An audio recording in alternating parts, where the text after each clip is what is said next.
vrai faux avec vous, Géraldine Vosner.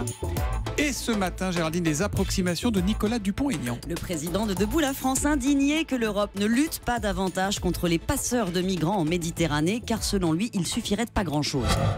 Vous n'allez pas me dire que la France, avec l'Allemagne, n'a pas un budget militaire qui permet d'arrêter les passeurs, 200 passeurs en Méditerranée qui sont en train de tuer les gens au milieu de la Méditerranée?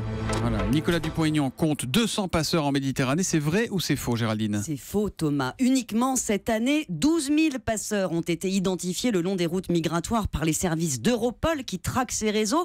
L'an dernier, ils en avaient recensé 40 000.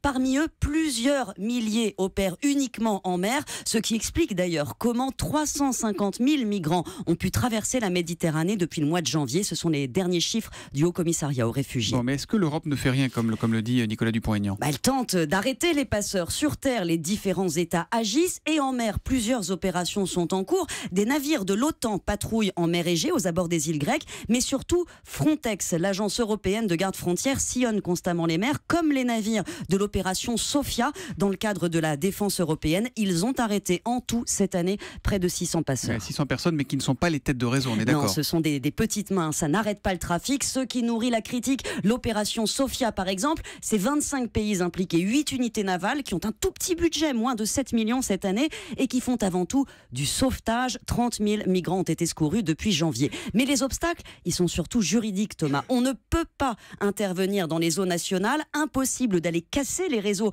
sur les côtes turques, libyennes. L'Europe donc explore d'autres pistes. Un accord avec le Niger cette année a permis de réduire de 70 000 à presque zéro le nombre de migrants traversant le Sahara. Voilà pour le vrai faux.